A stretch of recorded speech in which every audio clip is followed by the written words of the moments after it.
O Diyos, kami ay iyong sinisiyasat at nakikilala mo kami. Iyong nakikilala ang aming pag-upo at ang aming pagtindig.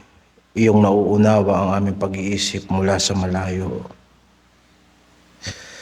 Iyong sinisiyasat ang aming landas at ang aming higaan at kilala mo ang aming lakad. Wala pa ang salita sa aming dila, ngunit Panginoon, natatalastas mo na lahat. Iyong kinulong kami sa likuran at sa harapan at inilapag mo ang iyong kamay sa amin. Ang iyong kaalaman ay totoong kagilagilalas. Ang iyong presensya ay totoong kamangha-mangha. Ito ay makalangit at ito ay mataas na hindi namin maabot. Saan kami tatakas mula sa iyong Espiritu? Saan kami tatakas mula sa iyong harapan? Kung sumampa kami sa langit, nandyan ka. At kahit sa libingan, naroon ka. Kahit tumakas kami sa iyong harapan, magpatubo kami ng mga pakpak at lumayo sa iyo. Hanggang sa dulo ng daigdig, nandoon ka. At papatnubayan mo pa rin kami sa iyong kalooban. At iyong papanumbalikin kami sa pamamagitan ng iyong katuwiran. At kung aking sasabihin, at kung kami magsisinungaling sa iyo, at tatakpan namin ang aming mga gawa sa harapan mo, nakikita mo pa rin ang kadiliman na parang liwanag. Simula sa aming pagkabata at sa sinapupunan ng aming mga ina, ay nakilala mo na kami at inanyuan mo kami. Napakahalaga ng iyong pag-iisip sa amin, Panginoon. Napakadakila ng iyong pag-iingat, ng iyong pag-aaruga sa amin upang makapaglingkod kami sa iyo sa araw na ito. Na ikaw ay nakilala namin at ikaw ay nasumpungan namin na dakilang Panginoon sa kabila ng aming maraming pagkukulang sa iyo. Sa umagang ito, patnubayan mo kami sa iyong mga banal na salita. Sa pangalan ng Panginoong Hesus. Amen.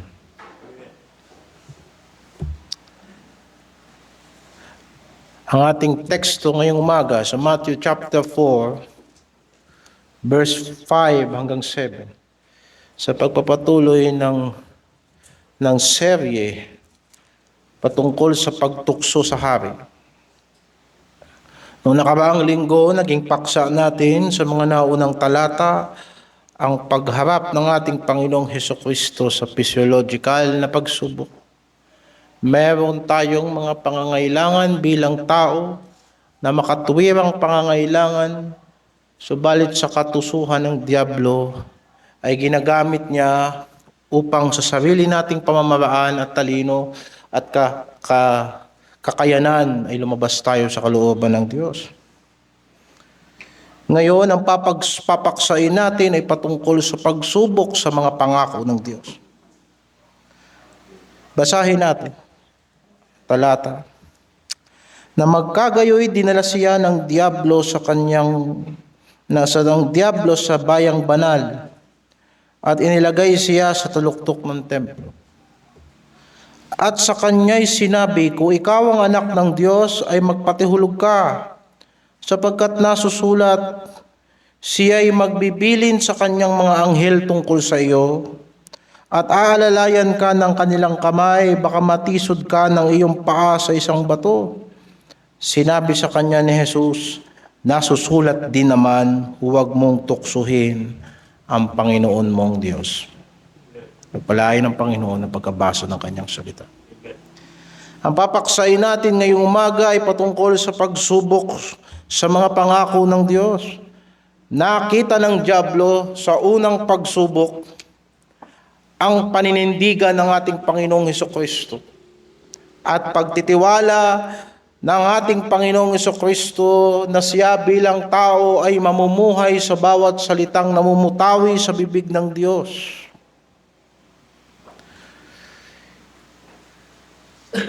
Alam ng dyablo na hindi bibitaw ang Panginoong Hesukristo sa salita ng Diyos. Sa kanilang palitan ng salita, obserbahan natin na hinihikayat ng dyablo ang ating Panginoong Hesukristo na tumalon mula sa mataas na dako sapagkat mayroon namang pangako ang Diyos sa kanya na iingatan siya ng Diyos. Kanyang binanggit ang nakasulat sa Psalms 91 verse 11 hanggang 12. At ganito ang mababasa natin, sapagkat siya'y magbibilin sa kanyang mga anghel tungkol sa iyo, upang ingatan ka sa lahat ng iyong mga lakad. Kanilang dadalhin ka sa kanilang kamay, baka matisod ka ng iyong paa sa isang bato. Sa sagot ng ating Panginoong Hesukristo mula sa Deuteronomy chapter 6 verse 16, mapag-uunawa natin na kanyang nakita ang intensyon ng dyablo. At ano ang intensyon ng dyablo? Na siya ay dayain na ang Panginoong Hesukristo mismo ang sumubok sa Diyos. Upang maunawaan natin ang pangangaral ngayong umaga, dalawang katanungan ang dapat nating masagot. Una, paanong ang pagpapatihulog ng ating Panginoong Hesukristo ay magiging pagtukso sa Diyos sa kabila na siya ay nagtitiwala sa pangakong nakasulat sa Psalms 91 verse 11 to 12. Ako'y hindi nagdududa ng ating Panginoong Hesukristo ay nanghahawak ng mainam sa lahat ng pangako sa kanya ng Panginoon. So balit paano ang pagpapatihulog ng ating Panginoong Hesukristo sa kabila ng siya'y nanghahawak sa pangako ng Diyos ay lalabas na pagtukso sa Diyos.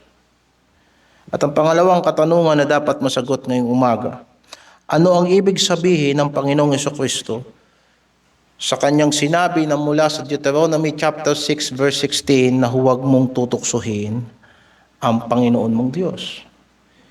Yan ang magiging outline ng pangangaral ngayong umaga. At pagkatapos, bibigyan tayo ng exhortation. Tignan natin yung tukso. Obserbahan natin na una, ang pagkakaset up ng pangalawang tukso. Tignan natin yung setup.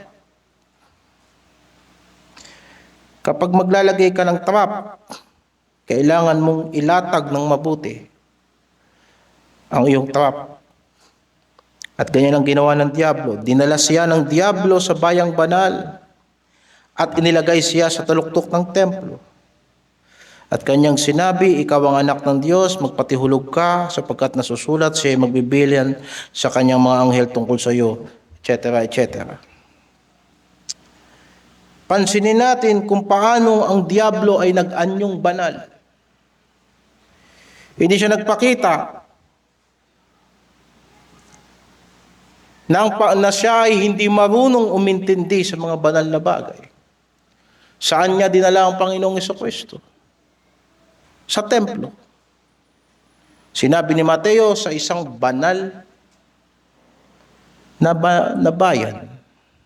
Kung magpapatihulog lang ang Panginoong Hesukristo, pwede na sa mataas na bundok. Pero dinala mismo ng dyablo ang Panginoong Hesukristo sa tuktok ng templo. Pangalawang, papansinin mo ang paggamit ng dyablo ng banal na salita ng Diyos.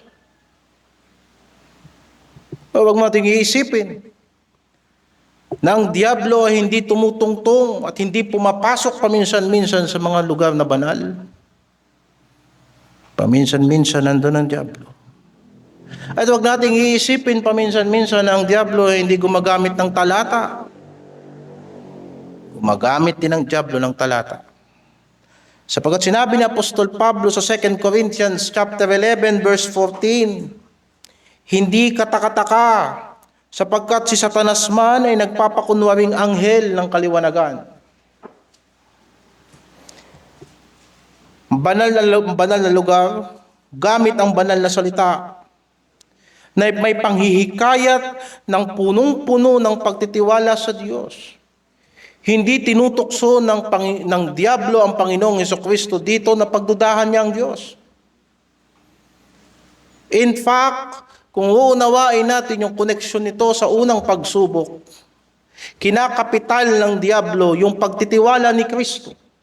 Alam ng diablo na si Kristo ay mamumuhay sa bawat salitang namumutawi sa bibig ng Diyos. Kung uunawain natin ang tukso at lilinawan natin ang pagsasalita at alisin natin ang lahat ng mga pabulaklak na salita ng diablo, ganito lang kasimple yan. Kung anak ka ng Diyos, walang problema na tumalon ka. Total, iingatan ka ng iyong mapagmahal na Ama. At nagtitiwala ka naman sa Diyos. Maging reckless ka. Gawin mo yung bagay na ikasisira mo. Total, nagtitiwala ka naman sa Diyos. At sinasabi yan ng diablo mula sa isang banal na lugar na ginagamitan niya ng argumento ng mga banal na salita. Pero maliwanag diyan na gusto niyang mamatay ang ating Panginoong Jesucristo. Ang diablo ay mamamatay tao mula sa simula pa. Binasa niyo kanina sa doctrine class sa Juan 8:44. Gayunman, wala siyang kapangyarihan sa buhay ng ating Panginoong Jesucristo. Kahit sa buhay nating mga nilalang, walang kapangyarihan ng diablo na pumatay sa atin maliban na ipahintulot ng Diyos. Lalong-lalo na sa buhay ng ating Panginoong Jesucristo, sinabi niya sa John chapter 10 verse 17 hanggang 18. John 10:17 hanggang 18. Dahil dito'y sinisinta ako ng Ama, sapagkat ibinibigay ko ang aking buhay upang kunin kong itong muli. Sino may hindi mag-aalis nito sa akin, kundi kusa kong ibinibigay. May kapangyarihan akong magbigay nito at may kapangyarihan akong kumuhang muli.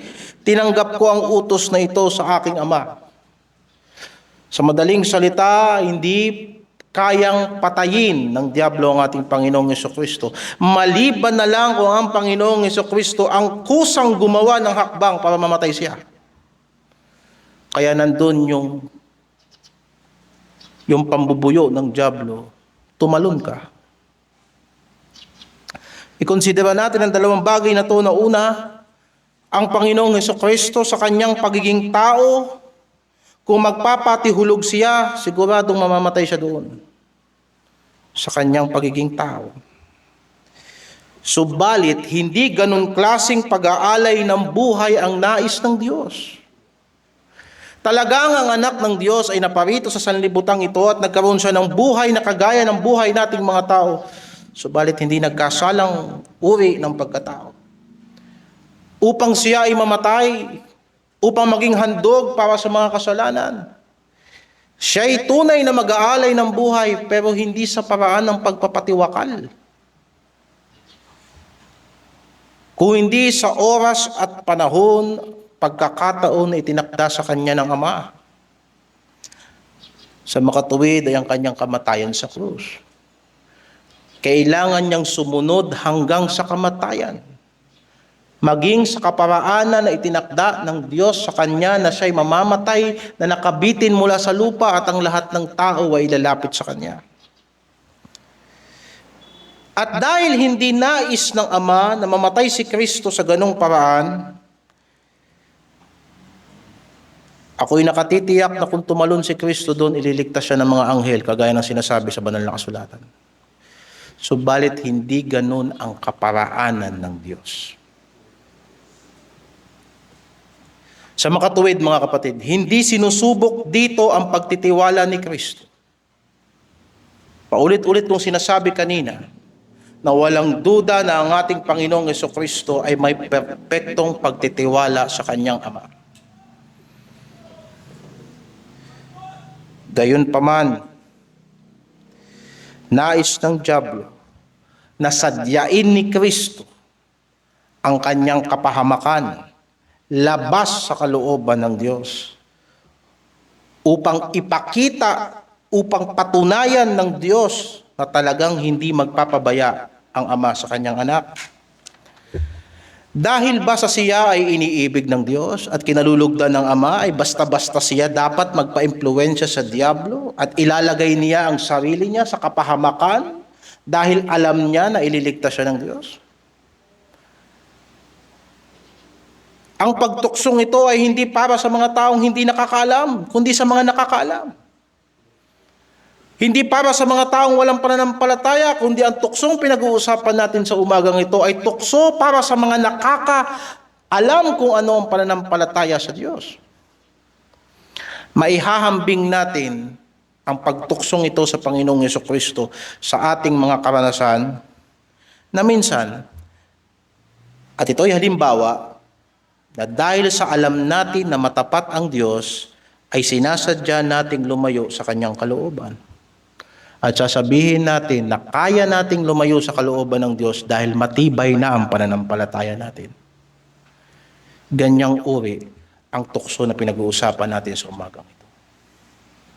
Alam natin na ayon sa Romans 5:20, na kung saan nananagana ang kasalanan ay nananaganang lubha ang biyaya ng Diyos. Alam natin na kahit ilang beses tayong madapa, itatayo tayo ng Diyos. Pero sinasadya nating madapa at hindi tayo natututong mag-ingat. Kaya nga sinabi sa chapter 6 verse 1 ng Romans, anong sasabihin natin? Magpapatuloy ba tayo sa pagkakasala upang ang biyaya ng Diyos ay managana? Hindi ito pinahihintulutan ng Diyos. Sa palagi kong naunawaan nyo kung anong klaseng pagtukso ito. Na dahil baga, iingatan ka ng mga anghel, magpapatihulog ka, Kristo. O ikaw, Kristiyano, na dahil sa iniibig ka ng Diyos at nangahawak ka sa kanyang mga pangako, ipipilit mo ang iyong kalooban na lalabas ka sa kalooban ng Diyos dahil alam mo na ibabalik ka rin niya sa kanyang katwiran. Yan ang tukso na pinag-uusapan natin ngayong umaga.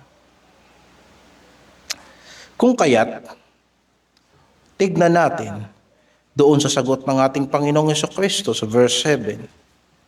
At ito ay pangalawang bahagi ng pangangaral. Sinabi sa kanya ni Jesus, nasusulat din naman, huwag mong tutuksuhin ang Panginoon mong Diyos. Sa pagbasa natin mula sa Deuteronomy chapter 6 verse 16 at bubuksan natin, makikita natin kung anong pakahulugan ng Panginoong Jesucristo sa paggamit ng talatang ito. Alam natin ang ating Panginoong Jesucristo ay may perpektong pag-unawa at paggamit sa lumang tipan.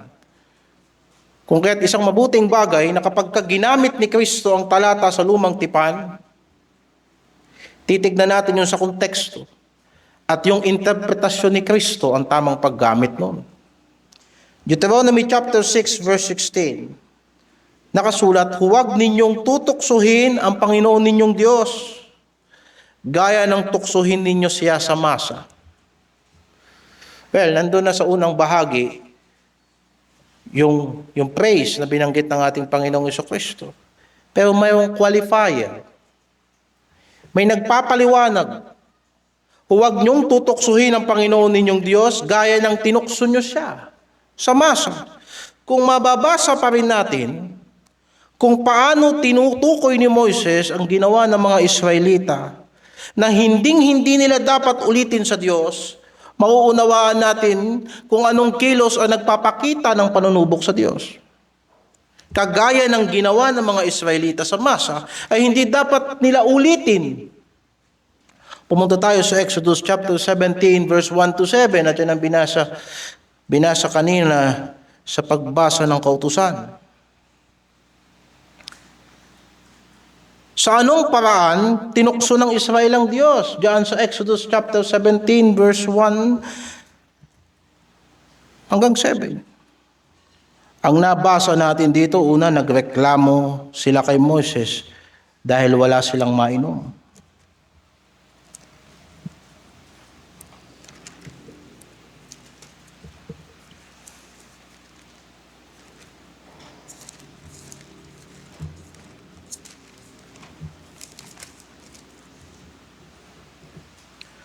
Nabasa natin sa chapter 17 verse 2 hanggang verse 3 na ang nagpabigat ng pagkakasala dito ng Israel at binanggit na sila'y nanunubok at sinasadya nilang subukin ng Diyos sapagkat alam na nila na ang Diyos ay may kakayanan na sila'y patnubayan sa ilang. Kung babalikan natin sa chapter 16, isang beses na sila'y binigyan na ng Panginoon ng himala. Doon pa lang sa chapter 16, ipinakita na kaya ng Diyos silang pakainin sa pamamagitan ng mga pugo at mana. At pumunta pa tayo sa chapter 15, makikita natin na sila'y pinainom ng Diyos na sa kabila na ang mga tubig ay mapait, ay ginawang mainam na tubig. Sa makatuwid, ang pagreklamo nila ay hindi dahil sa kawalan, kung hindi dahil sa kabila na ang Diyos ay paulit-ulit na nagpakita sa kanila ng mga patutuo ng kanyang pagka-Diyos, ay sinusubok pa rin nila ang Panginoon. At sila ay nagreklamo. Na tinitignan nila si Moises na parang ito si Moises sa sariling talino at lakas ni Moises nakalabas sila sa Ehipto. Hindi nila naisip na si Moises ay instrumento lang ng Diyos. Na sila'y nakipagtalo kay Moises na halos batuhin nila si Moises dahil sa kanilang galit na parang kagagawan ni Moises kung saan walang tubig, doon tayo dumadaan. Na ang bawat hakbang nila, ang Diyos ang nagplano. Subalit sila ay nagreklamo sa Diyos.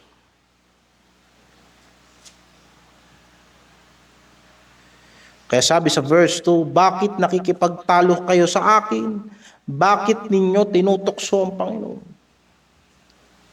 Pangalawang paraan ng pagtukso ng Israel sa Diyos, sapagkat kanilang pinagdudahan ang layunin ng pagliligtas ng Panginoon. Ang ganitong kaisipan na niligtas tayo ng Diyos para lang mamatay.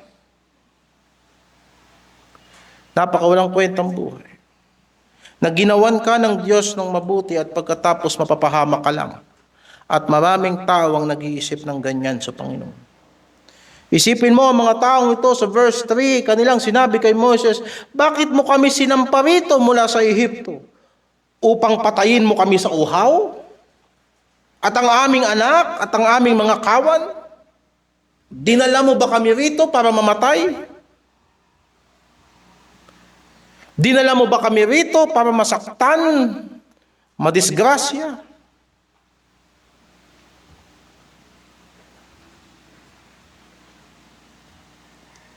Na para bagang hanggang doon na lang ang kayang gawin ng Diyos.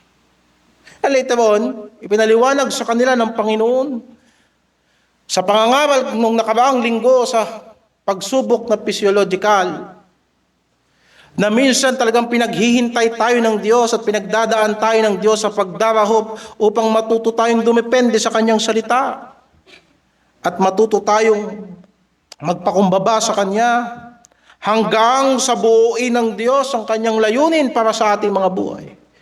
Isang pagtukso sa Panginoon para isipin ng mga tao ng Diyos na walang ibang plano ang Diyos sa atin maliban sa gamitin tayo ng Diyos at pagkatapos pahirapan tayo at pagkatapos tapos na. Hindi.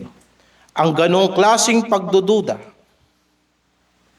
ay panunubok sa Diyos, ay pagtukso sa Diyos. Pangatlo, Kanilang tinukso ang Diyos sapagkat kanilang pinagdudahan ang presensya ng Panginoon. Ang pagsama sa kanila ng Panginoon. Verse 7, at tinawag nila ang pangalan ng dakong yaon na Masa at Meriba dahil sa pakikipagtalo ng mga anak ni Israel at dahil sa kanilang tinukso ang Panginoon na kanilang sinasabi, ang Panginoon ba'y nasa gitna natin o wala? Kaya binasa natin itong 17 verse 1 to 7 sapagkat sabi sa Deuteronomy 6, huwag niyong tutuksoyin ang Panginoong Diyos gaya nung ginawa niyo sa Masa. Anong ginawa nila sa Masa? Pangatlo, pinagdudahan nila ang presensya ng Diyos. Namuhay sila na parang mga walang Diyos. Bakit? Baka naman hindi natin kasama talaga ang Diyos. Baka naman yung kautusan ni Moses, gawa-gawa lang niya yan. Baka naman talagang wala naman talaga tayong future. Baka naman talagang wala naman talaga palang plano ang Diyos sa atin. At ang ganong klase ng pag-iisip na ikaw ay pinabayaan ng Diyos at hindi ka sinasamahan ng Diyos ay pagtukso sa Diyos. Na kaya magtatantrums tayo sa Panginoon para patunayan ng Diyos na nandyan siya. Para kang tumawag na masamang espiritu sa spirit of the glass. Kung nandyan ka, magparamdam ka, pagalawin mo ang baso, hindi mo gaganyanin ang Panginoon. O Diyos, kung nandyan ka, magpakita ka, magparamdam ka. Huwag mong subukin ang Panginoon mong Diyos. Kung tayo ay bayan ng Diyos, huwag nating pagdudahan na siya'y sumasa atin. At yun ang sinasabi sa Deuteronomy chapter 6 verse 16. Huwag niyong tutuksuhin ang Panginoong Diyos. Yun ang ibig sabihin ng Panginoong Hesukristo sa kanyang sagot sa Diablo. Na ang ibig sabihin niya, Satanas, hindi ko kailangan puwersahin ng Diyos para lang gawan niya ako ng mabuti.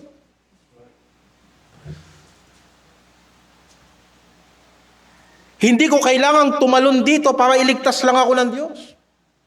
Sapagkat ang Diyos ay mabuti. Ang ibig sabihin ng sinabi ng Panginoon, huwag mong tutuksuhin ang Panginoon mong Diyos, ay kaparehas din ito. Satanas, hindi ko kailangang magpabuyo sa iyo. Sa sulsul mo. Hindi ko kailangan makipagsapalaran ang buhay ko na parang walang Diyos. Para lang patunayan na anak ako ng Diyos. Satanas, hindi ko kailangang pagdudahan ang pakikisama ng Diyos sa akin sapagkat siya ay sumasa akin. Yan ang ibig sabihin na huwag mong tutuksuhin ang Panginoon mong Diyos. Anong exhortation sa atin ngayong umaga? Tatlong katotohanan na kailangan maging pundasyon ng ating pag-iisip. Na una, ang ating Diyos ay marunong gumawa ng mabuti sa kanyang mga anak. Hindi mo siya kailangan pilitin. Hindi mo kailangan magbebelde sa kanya para gawan kanya ng mabuti. Hindi mo kailangan magpapansin sa kanya. Nakagaya ng ginagawa ng maraming kabataan, kailangan maging black sheep para makakuha ng atensyon mula sa mga magulang. Hindi natin kailangan magpasaway sa Diyos para lang maranasan ang biyaya ng Diyos. Sapagkat siya'y mabuting Ama. Sinabi sa Matthew chapter 6 verse 31 hanggang 33, huwag kayong mabalisa na magsasabi ang anong aming kakainin o ano ang aming iinumin o ano ang aming daramtin, sapagkat ang lahat ng ito ay siyang pinaghahanap ng mga hintil. Yamang talastas ng inyong Ama sa kalangitan ang kinakailangan ninyo, na kinakailangan ninyo mga bagay na ito. Alam ng Diyos ang kailangan mo. Hindi mo na kailangan magpakawalwal sa sanlibutan na parang wala kang Diyos. Hindi mo kailangang mabuhay ng kain, tulog lang, trabaho na walang Diyos. Sapagkat alam ng Diyos mo, ng Ama mo ang pangangailangan mo. Tatapwat kanyang sinabi, hanapin mo ang kanyang kaharian. At ano ang katuwiran niya sa buhay mo? At ano ang kanyang katuwiran? At ang lahat ng bagay na ito ay idaragdag niya sa inyo. Tinuturuan lang tayo ng Panginoon na maging bahagi ng kanyang paghahari. Tinuturuan lang tayo ng Panginoon na maging maalam sa kanyang kaalaman, sa kanyang katuwiran. Sapagkat marami nang ibinigay sa atin ang Diyos na mga binhi na hindi natin itinatanim o hindi naman kaya itinatanim natin, hindi natin dinidiligan o hindi naman kaya dinidiligan natin pero hindi natin inaani ng maayos o hindi naman kaya inaani natin pero hindi natin ipinaghahanda sa susunod na paghahasik. Mabuti ang Ama natin sa langit. Sinabi niya sa Luke chapter 11 verse 9 to 13, sinasabi ko sa inyo, magsihingi kayo at kayo'y bibigyan. Magsihanap kayo at kayo'y makasusumpong. Magsituktok kayo at kayo'y bubuksan, sapagkat ang bawat humihingi ay tumatanggap. At ang humahanap ay makakasumpong, at ang tumutuktok ay bubuksan. At alin sa mga ama sa inyo, na kung humingi ang kanyang anak ng tinapay, ay bibigyan niya siya ng bato? O ng isang isda kaya, ay hindi isda ang ibibigay niya, kundi ahas. O kung siya'y humingi ng itlog, kanyang bibigyan kaya siya ng alakdan? Kung kayo nga, bagaman masama, ay marunong magbigay ng mabubuting kaloob sa inyong mga anak, gaano pa kaya ang inyong Ama sa kalangitan na magbibigay ng Espiritu Santo sa nagsisihingi sa Kanya? Binigyan niya na tayo ng banal na Espiritu. Binigyan niya na tayo ng tamang pag-iisip. Tignan natin kung paano tayo nakakasurvive sa araw-araw. Tignan natin kung paano tayo nakakaalpas. At walang nagpapahirap sa ating mabilis kung hindi yung mga desisyon sa buhay natin na pinangunahan tayo ng laman natin, ng gusto natin, at hindi ng banal na Espiritu. Isipin mo bilang ilustrasyon, halimbawa, nagrereklamo ang isang lalaki dahil siya'y mahirap at siya'y minsan kinapapos. Pero nung tinotal niya ang kanyang ginastos sa sugal, ginastos sa bisyo, ginastos sa kanyang mga masasamang kalayawan, ginastos sa mga bagay na hindi kalooban ng Diyos, lagpas pa sa kanyang pangangailangang tama at kalooban ng Diyos. Hindi ba't napakabuti na bigyan ka ng Diyos ng banal na Espiritu upang huwag ka nang gumawa ng mga bagay na hindi gusto ng Diyos? Sapagkat hindi tayo binigyan ng Diyos ng pagpapala para gamitin natin sa mga bagay na hindi niya gusto at doon tayo kinakapos at doon tayo nagkakamali. Kung kaya't lagi nating isipin na ang ating Diyos ay marunong gumawa ng mabuti sa atin. Ang kailangan lang nating matutunan, paano tayo mananatili sa Kanyang kabutihan. Kung paano tayo lalakad araw-araw sa harapan ng Diyos na Siya ang nasusunod sa ating mga buhay.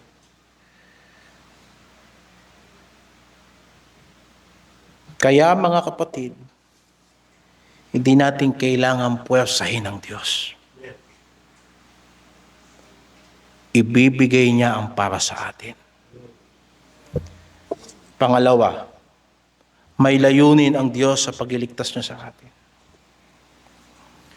Kahit pa sabihin natin na parang mabagal ang pag-usad natin sa buhay ng pagsunod natin kay Kristo, huwag mong pagkakamalian na isipin mo na hanggang ganito na lang tayo. Na ang ating mga kapintasan sa harapan ng Diyos ay hindi natin mapapanagumpayan sa isang araw. Na hindi na tayo magkakaroon ng pagkakataon na managana sa paglilingkod. May layunin ng Diyos sa atin. Ephesians 1:5, ito ang dahilan kung bakit niya tayo biniyayaan na maging mga anak niya, na tayo itinalaga niya ng una pa sa pagkukupkop na tulad sa mga anak sa pamagitan ni Hesukristo sa ganang Kanya, ayon sa minagaling ng Kanyang kalooban, sa ikapupuri ng kaluwalhatian ng Kanyang biyaya na sa atin na ipinagkaloob na sa masagana sa minamahal. Huwag kang magpabuyo sa tukso ng dyablo. Na para bagang kung hindi mo susuwayin ang Diyos ngayon, wala ka ng kinabukasan. Kung hindi labanan mo siyang matindi sa pananampalataya, sa dahilang ang Diyos ng lahat ng biyaya na siyang tumawag sa atin sa kaluwalhatian ni Kristo matapos na tayo ay magtiis ng saglit na panahon, siya rin na magpapatatag sa atin. Siya rin na magpapatibay sa atin.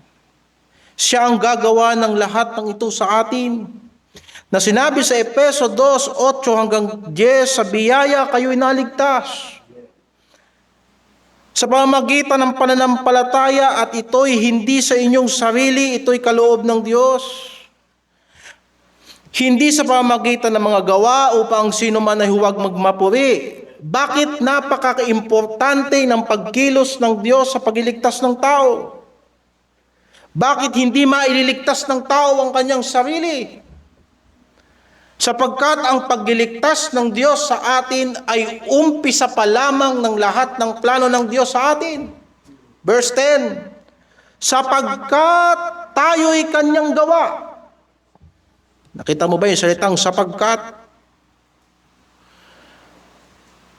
Naligtas tayo sa biyaya, hindi sa gawa natin. Bakit? Sapagkat tayo'y kanyang gawa.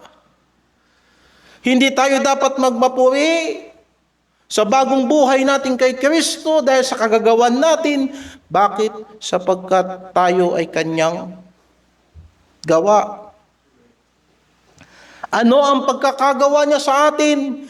Na nilalang kay Kristo Jesus para sa mabubuting gawa. Paulit-ulit natin sa banal na kasulatan na basa na dapat tayong gumawa ng mabuti dahil mga anak na tayo ng Diyos. Ngayon tatanungin ko kayo mga kapatid, tayo na inutusan ng Diyos na gumawa ng mabuting bagay sa ating kapwa, hindi ba tayo gagawan ng mabuti ng Diyos sa una? Kung tayo ay pinag-utusan niya na gumawa ng mabuti sa iba, bakit pagdududahan mo nagagawan ka ng mabuti ng Diyos? Paano ka magliliwanag sa iba kung hindi ka muna liliwanagan ng Diyos? Anong ibibigay mo na hindi mo na ibibigay sa iyo? Kaya kung tayo'y gawa ng Diyos, para sa mabubuting gawa, asahan mo na may gagawing mabuti sa iyo ang Diyos. At ito'y inihanda na ng Diyos na ating lakaran noon pa. Bago ka pa maligtas, bago ka pa ipanganak, o bago palalangin ang sanlibutan ng Diyos, alam niya na ang ministeryong gagampanan mo. At alam niya na ang magiging mga paghahanda mo para magampanan mo ang ministeryo mo para sa Kanya. At alam niya na rin ang mga pangangailangan mo para maganap niya na rin ang ministeryo mo para sa Kanya. Kung kaya't sinabi ni Apostol Pablo sa mga taga-Pilipos, ang aking Diyos ang magbibigay ng inyong mga pangangailangan. Pero wag nating pagkamalian na ituon natin ang isip natin sa pangangailangan lamang at hindi sa layunin ng Diyos na dapat ang buhay natin ay nagiging konforme sa imahe ni Kristo. At sa paghubog ng banal na Espiritu sa ating mga buhay, hindi lang ito pagdadagdag, may binabawas din sa atin ng Diyos. Kagaya ng mga mason, hindi lang yan tapal lang ng palitada. Nagkakayod din yan paminsan-minsan pag lumalagpas sa tansi. Ang paglililok sa kahoy, hindi lang yan palaging pagpapabukol, minsan pagpapabaon din. Ang karpintero, hindi lang kabit ng kabit, minsan pumuputol din. At kung ano yung hindi kailangan, tinatanggal. Kung ganoon, kung ibinubuo sa atin ng Ama si Kristo, huwag ka na magtaka kung inaalis sa iyo ng Diyos yung ikaw na kontra kay Kristo. Na para mataas si Kristo sa ating mga buhay, kailangan matuto tayong magpakumbaba. Upang tayo ay dumepende sa biyaya ng Diyos. Pinahihintulutan ng Diyos sa buhay natin na magkaroon tayo ng mga tinik sa laman. At yan ay pinangaral sa atin noong nakaraang linggo. Ano ang intensyon ng Diyos? Hindi para ako ang makita. Hindi para ikaw ang makita. Hindi para yung kayamanan mo ang makita. Hindi yung galing mo ang makita. Ang kabutihan mo ang makita. Hindi. Kung hindi si Kristo ang makita sa'yo. Sapagkat tayo'y nilalang ng Diyos kay Kristo Jesus. Para sa mabuting gawa. Ang sinasabi sa Romans 8:28 hanggang 29. At nalalaman natin na ang lahat ng mga bagay ay nagkakalakip na gumagawa sa ikabubuti ng mga nagsisiibig sa Diyos.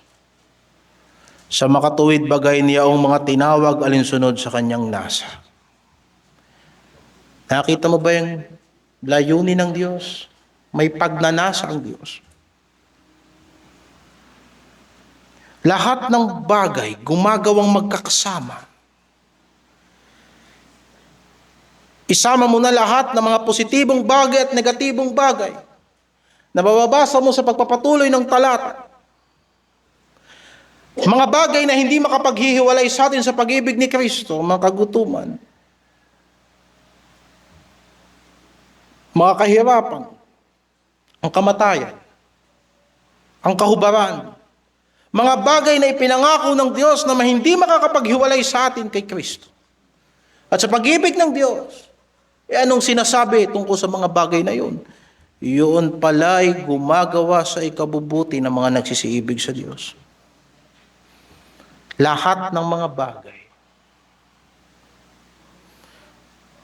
Kaya kung nasaang kalagayan man tayo ngayon, kung ikaw ay nananampalataya ng buong puso na si Jesucristo ang iyong Panginoon,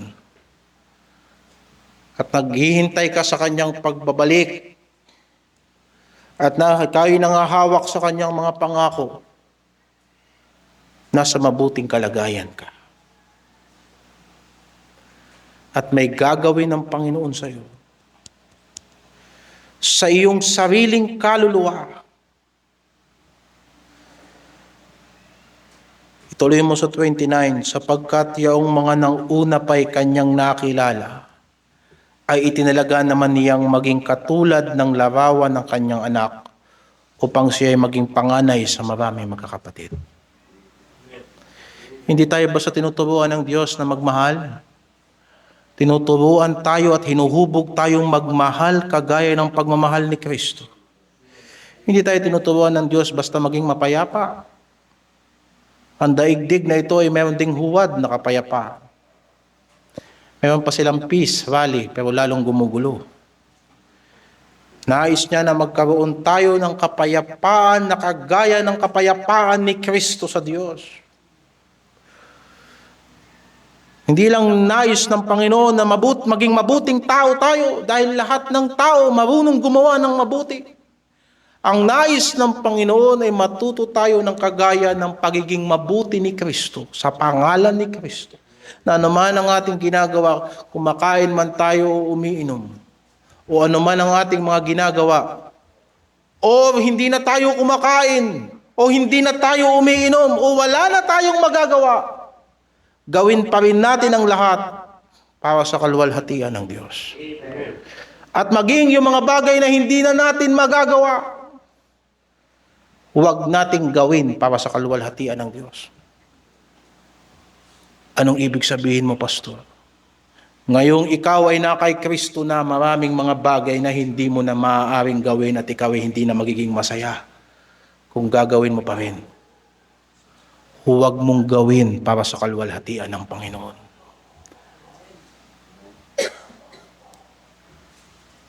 Huwag kang tumalon sa kawalan, sa hindi mo pagkaunawa sa pagtitiwala sa mga pangako ng Diyos. Ang ating Diyos ay may layunin sa pagliligtas sa atin. Pagsikapan mo na mag-akay ng kaluluwa. Pagsikapan natin na yung mga katitisuran na palaging tumitisod sa atin, mapaglabanan natin sa panibagong taon na ito. Pagsikapan natin anumang ministeryong pinagkatiwala sa atin ng Panginoon ay paghuhusayin natin. Huwag nating hanapin ang mga bagay na wala. Gamitin natin yung mga bagay na ibinigay sa atin ng Diyos nang may katalinuhan at may kasiyahan. At malalaman mo na yung hinahanap mo, hindi mo naman dapat pala hinahanap. Pero may mga bagay na ibibigay na lang sa iyo ng Diyos na kahit hindi mo inaasahan dumarating. Sapagkat isa lang ang nasa isip mo, paglilingkuhan ko ang aking Diyos. Kaysa nag-alala ka nang wala namang naitutulong sa iyo yung pag-aalala mo. Enjoyin mo ang pagsunod mo kay Kristo. Sapagkat may layunin ng Diyos sa atin. Pangatlo, lagi mong aalalahanin na ang Diyos ay sumasa atin. Bawat anak ng Diyos ay pinananahanan at pinapatnubayan ng kanyang santong Espiritu. Lahat ng anak ng Diyos ay sinasamahan ni Kristo. At si Jesucristo ay hindi nagbabago noon, ngayon, at hanggang sa kanyang pagbabalik.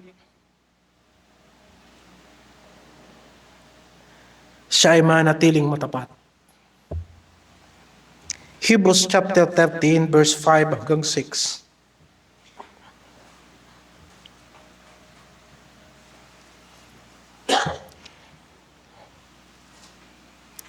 Mangilag kayo sa pag-ibig sa salapi. Magkasya kayo sa inyong tinatangkilik. Sapagkat siya rin na nagsabi, sa anumang paraan na hindi kita pagkulangin, sa anumang paraan na hindi kita pababayaan. Ano pat ating masasabi ng buong tapang, ang Panginoon ng aking katulong, hindi ako matatakot anong magagawa sa akin ng tao. Bakit ko susubukin ng Panginoong Diyos?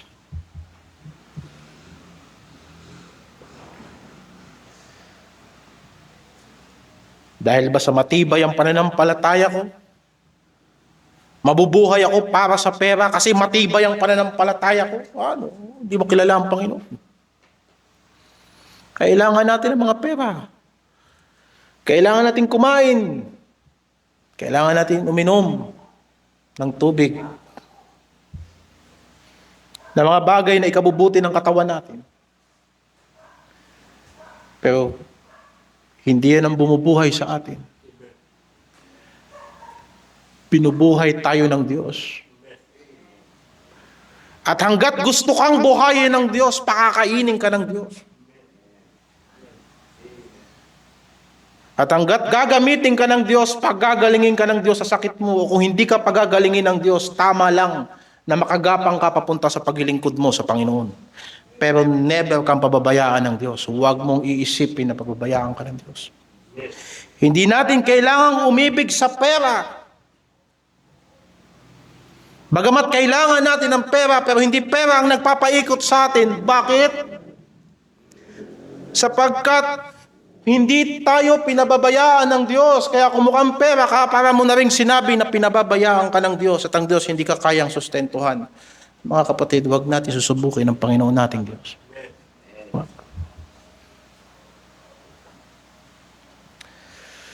Kung tayong mga magulang nababagbag tayo sa pangangailangan ng ating mga anak, hindi baga ang Diyos na babagbag din para sa atin?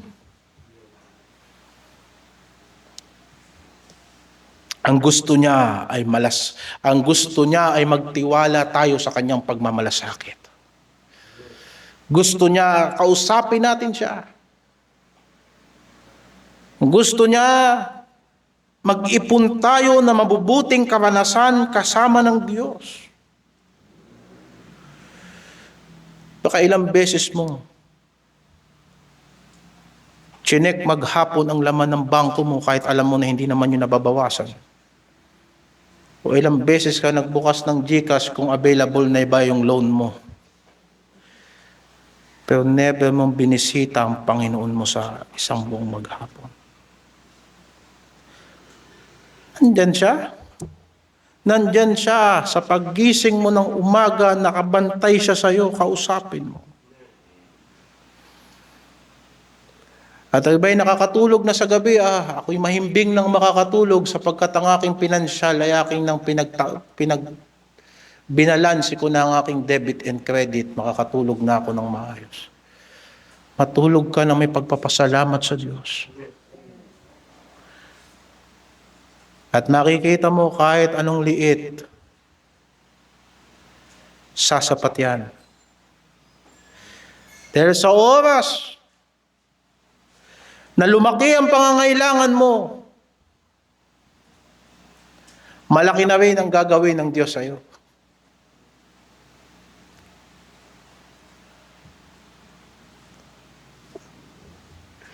Kaya sikaping lumako sa pananampalataya. Pero kung lalago tayo sa pananampalataya,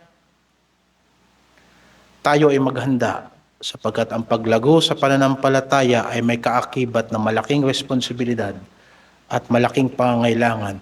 Pero paano ba tayo dumating sa ganitong pangangailangan? Dumating tayo sa ganitong pangangailangan sapagkat Diyos din ang nagdala sa atin sa araw na to. Kung paanong hindi ka pinabayaan ng Diyos nang mag-isa ka pa lang, hindi ka rin pababayaan ng Diyos ngayong dalawa na kayo. Hindi ka pababayaan ng Diyos ng dalawa kayo, nagdududa ka pa ngayong mag-isa ka na lang.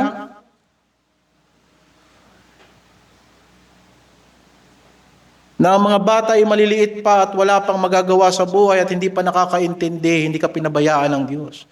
Ano pa ka ngayon na sila'y malalaki na at may magagawa na at sila'y nakakaintindi na. Lagi nating alalahanin. Manalangin tayo sa pangalan ni Kristo. Kung tayo mag-uusap ng problema sa ating mga bahay, mag-usap din tayo patungkol sa mga pangako ng Diyos. Tamang kailangan natin pag-usapan ng mga problema. Dahil totoo naman dapat ang problema pinag-uusapan, hindi pinapalagpas. Kaya nga maraming hindi natututo sa problem solving. Kasi hindi hinaharap ang problema. Sa ating mga Kristiyano, harapin natin ang mga problema natin. Pero sa dulo, panghawakan natin ang mga pangako ng Diyos. Sapagkat sinabi ng Panginoon, kung saan nandoon, nagkakatipon, 2 o 3, sa aking pangalan nandoon ako sa gitna nila. Magkasundo tayo sa pananalangin. Magkaroon tayo ng isang isip sa pananalangin. Isang pangarap para kay Kristo na tuparin ang salita ng Diyos. At hindi tayo matatakot sa anong gagawin sa atin ng tao. Maipagmamalaki natin si Kristo sa buhay natin na may buong katapangan. Maraming mayabang pero duwag.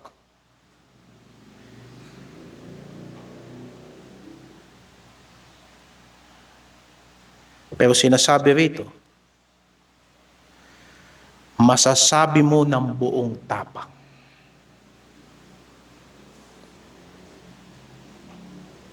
Hindi ibig sabihin ng mayabang, matapang. Hindi ibig sabihin ng siga, matapang. Hindi ibig sabihin mahilig sa gulo, matapang.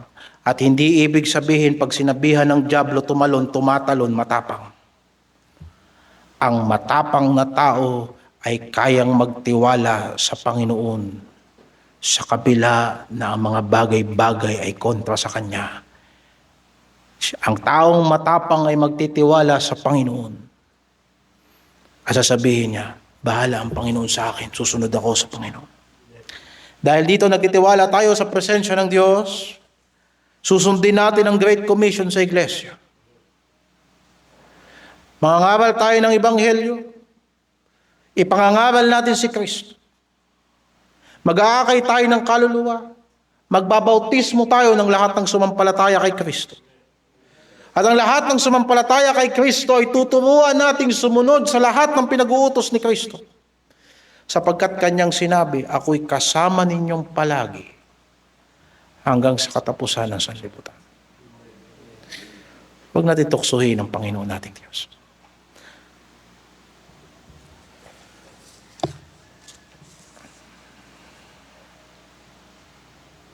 Hindi natin kailangang puwersahin ng Diyos para gawin niya ang Kanyang kalooban. Gagawin niya kung anong mabuti. Magtiwala tayo sa Kanyang kabutihan. Huwag tayong magpabuyo sa sulsol ng dyablo. Hindi porket lahat ng mga tao papunta na sa kanan, kakanan ka na rin. Tignan mo ang kalooban ng Diyos. Tignan mo kung anong sinimulan sa iyo ng Diyos. Mahirap ang Kristiyanong gaya-gaya lang.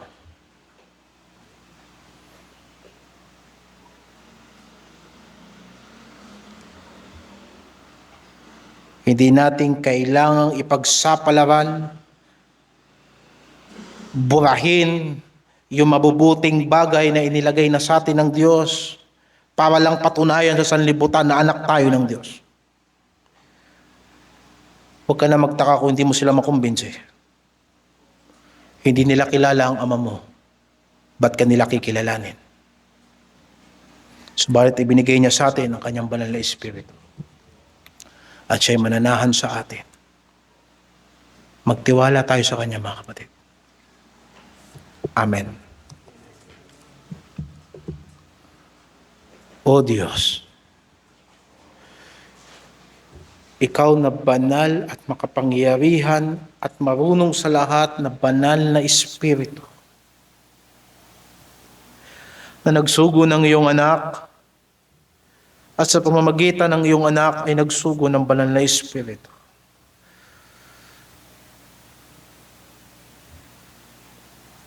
Pinapasalamatan namin ang iyong mga pangako. Pinapasalamatan po namin ang iyong pagliligtas. Pinapasalamatan po namin na meron kaming kapayapaan sa iyo dahil sa Panginoong Hesukristo. At dahil dito, tulungan mo po kaming magalak sa iyong mga biyaya. At hindi lamang sa iyong mga biyaya, o hindi sa amin pong mga kahirapan at aming mga pagsubok. Gayong nalalaman namin na ang pagsubok ay gumagawa ng pagpapasensya sa amin. Gayong nalalaman namin na ang tinuturuan mo kaming magpasensya upang magkaroon kami ng karanasan sa iyo. Hindi kami lalagong mga Kristiyano na ang patotoo lang ay yung nagawa namin at yung nagawa ng tao. O hindi, yung karanasan namin na naranasan namin sa iyo na hindi mo kami pinabayaan sa aming pagtitiis. Gayong nalalaman namin na ang karanasan sa iyo ay nagpapatibay ng pag-asa. At nalalaman namin na ang pag-asa ay hindi napapahiya. Ilang beses ka naming inasahan. At iniingatan mo kami sa aming pag-asa sa iyo. At sa tuwing kami ay dumaraan sa mga pagsubok, na nakakapanghawak kami sa pag-asa, sapagkat ang banal na Espiritu ang nagpapadama ng iyong pagmamahal sa aming mga puso. Naaalala namin, Panginoon, na nung kami mga mahihina pa, nang wala kaming kayang gawin sa iyo, nang hindi kami pwedeng maglingkod sa iyo, At wala kaming bagay na masasabing para sa iyo. Wala kaming magagawa, si Kristo ay namatay para sa mga walang Diyos.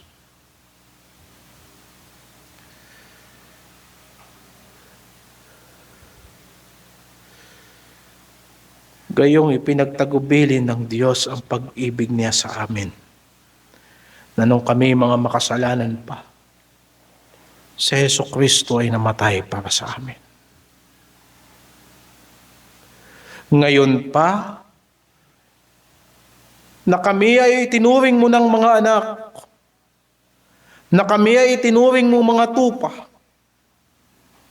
na kami ay itinuring mo ng mga tagasunod mo, at mga iniligtas mo. Kung dahil sa iyong kamatayan kami po ay iyong ginawa ng mabuti, ano pa sa iyong buhay, kami ay mabubuhay sa iyo. Ngayon pa,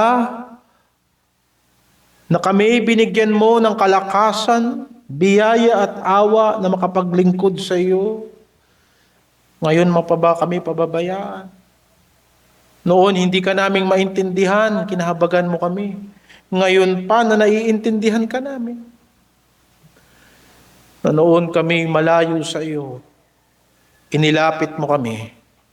Ngayon pa na kami nasa iyo na, pababayaan mo ba kami? Kaya tulungan mo kami, O Diyos, na panghawakan ng iyong mga pangako. Tulungan mo kami, Panginoon, na gawin ang iyong kalooban, sumunod sa iyong katuwiran. Tulungan mo kami, O Diyos, na isuko sa iyo ang aming mga kahinaan, ang aming mga kapintasan. Hindi kami kailangan mag-self-righteous, sapagkat ikaw ang aming katuwiran. Itinatama mo ang aming mga mali.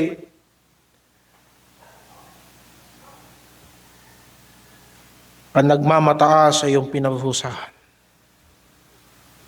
At kaming mga makasalanan na iyong pinakumbaba ay binigyan mo ng progresibong buhay. Hindi kami nakakapagpatuloy dahil sa aming sarili. Sa biyaya mo lang, O Panginoon namin na makapangyarihan sa lahat. Sa biyaya mo lang kami natututo. At sa biyaya mo lang kami magtatapat sa iyo.